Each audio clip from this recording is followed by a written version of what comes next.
ultimate goal-nya itu sama, adalah mau tuntutan 17+8, kemudian kritik terhadap nepo kids atau nepo baby, kemudian block everything, itu turunannya saja sebenarnya.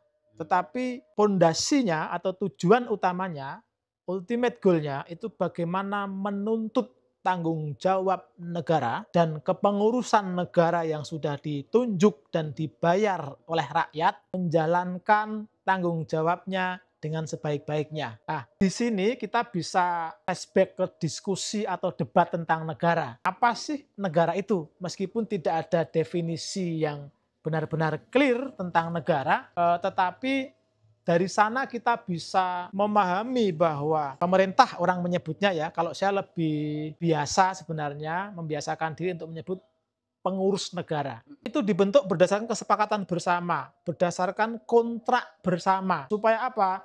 Supaya negara yang terdiri dari banyak komunitas, komunitas yang terdiri dari banyak keluarga misalnya, keluarga yang terdiri dari individu-individu yang memiliki hak dan kewajiban. Hak misalnya bagaimana keamanannya bisa terjamin, bagaimana hartanya itu bisa dilindungi, bagaimana dia bisa memenuhi kebutuhan hidupnya sehari-hari, itu butuh jaminan. Setiap yang membutuhkan jaminan itu, maka mereka bersepakat untuk membentuk satu organisasi politik skala besar yang bertanggung jawab untuk mengurus baik kebutuhan organisasi itu maupun kebutuhan setiap anggota daripada organisasi itu, rakyat dalam hal ini. Nah, pasal 33 misalnya, ini sebagai manifestasi apa saja sih yang seharusnya dilakukan oleh negara yang dituntut oleh rakyat baik di Nepal, di Indonesia maupun di Prancis. Teknisnya seperti pasal 33. Pasal 33 Undang-Undang Dasar Amandemen keempat. Ada beberapa ayat, kurang lebih poin utamanya adalah ekonomi dijalankan berdasarkan asas kekeluargaan dan sebagainya, bukan berdasarkan asas oligarki atau asas monopoli dan lain sebagainya, tapi berdasarkan asas kekeluargaan. Kemudian, bumi, air, dan kekayaan alam yang terkandung di dalamnya dikuasai oleh negara dan digunakan untuk sebesar-besar kemakmuran rakyat. Ada lagi ayat, cabang-cabang produksi yang penting dan menyangkut hajat hidup orang banyak itu dikuasai oleh negara.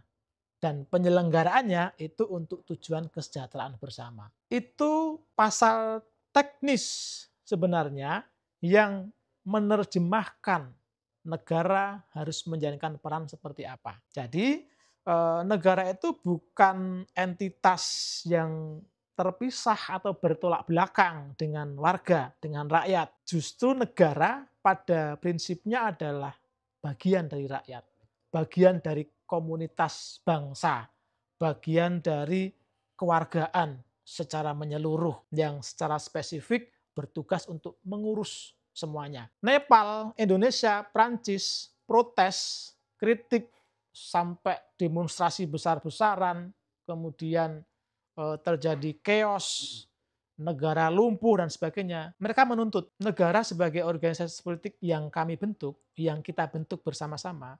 Kemudian kalian para pejabat, para elit yang kami tunjuk sebagai pengurus, kita bayar, kita kasih tunjangan, fasilitas dari uang yang berasal dari pajak yang kita bayar, apapun dipajakin kan. Kita tidak minta lebih, kita minta jalankan peran negara dengan sebaik-baiknya. Tetapi ketika kondisi ekonomi terpuruk, para pengurus negara itu justru berfoya-foya, flexing, joget. Ketika protes tidak pernah mendengarkan. Begitu demonstrasi besar, mereka bilang kalau bisa aksinya yang simpatik, aksinya yang damai. Nah, protes berkali-kali tidak pernah didengarkan ketika kita berusaha atau masyarakat atau Gen Z berusaha supaya lebih didengarkan, mereka mengatakan seperti itu. Basi sebenarnya, terlambat sebenarnya. Perjuangannya itu ya, secara umum perjuangannya sama sebenarnya, tujuannya sama sebenarnya. Hanya jumlah penduduknya mungkin berbeda, konjungtur politik sosialnya berbeda, sejarahnya berbeda, budayanya berbeda. Itu yang membuat secara teknis, secara spesifik berbeda, agak berbeda gitu.